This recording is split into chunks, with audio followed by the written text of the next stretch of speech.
This is a Tanto. It's a Japanese knife.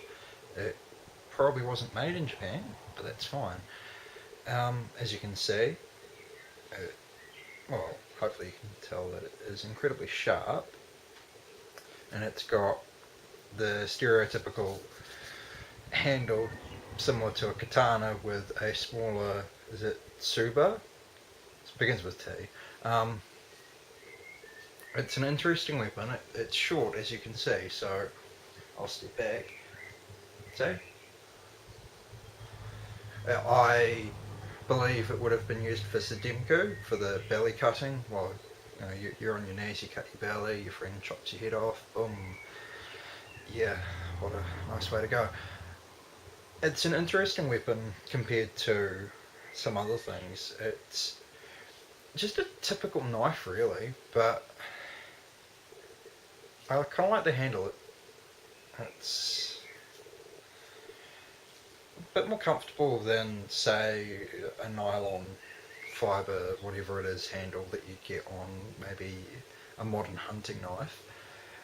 It's not too heavy as well, and it's got, this one in particular has got an interesting, which you can kind of see, interesting engraving of a tiger there.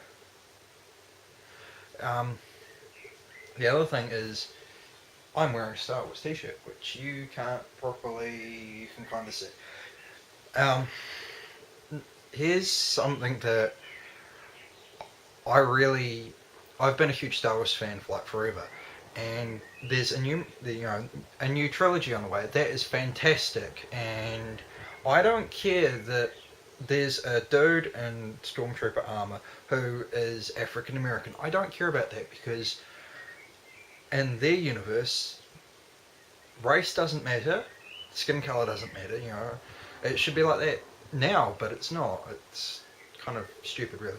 But I don't care. I'm not going to make a big deal about it. I'm intrigued to see that. I'm pleased that there's more ethnic diversity in these movies. If you look at episode 1, there's Captain Panaka, the security guy for Queen Amidala. He's of African American, and then there's Mace Windu. There's two, and then you get in episode 2 Captain Typho, and he's African American, and of course you've still got Mace Windu in episode 2, and then episode 3. You see where I'm going? And then episode 4 you've got no one, and then episode 5 you've got Lando Calrissian, and he's also in episode 6. It is nice that we're going to have at least one non-white guy in it. Excuse the wording, but that's just how it seems. I don't mind. I'm open to that. I think that's fantastic. The other thing that everyone's talking about is the lightsaber crossguard. If you've watched the movies, you've seen, Anakin loses a hand, Luke loses a hand. You get the point, alright? A crossguard prevents that. Problem solved. I don't know why people are making such a big deal about it. Maybe this new Sith guy was like, everyone else has lost a hand, I'm not going to. But hey, that's just conjecture at this moment. They could have used a different material for a crossguard, but then people would complain about that. So no matter how they did it, someone would complain.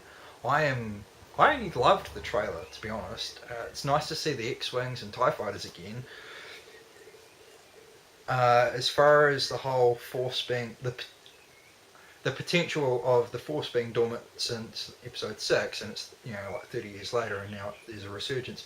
In my opinion, that kind of makes sense in the fact that if the dark side was destroyed, the light side, that's still not in balance with each other, is it? You kind of need to have both, but that's just kind of how I'm interpreting it at the moment. I would love to have an in-depth conversation about this, so you guys know what to do. Comment, like, subscribe, etc. And I would love to know your thoughts on the lightsaber hilt. I kind of like it, to be honest. I know it bothers a lot of people, but I like it. That's just me. It's cool. It's different. It's unique. It serves a practical purpose. And if you're good enough with a sword, you're not going to be hitting yourself with a crossguard. So what more is there to say? Thanks for watching.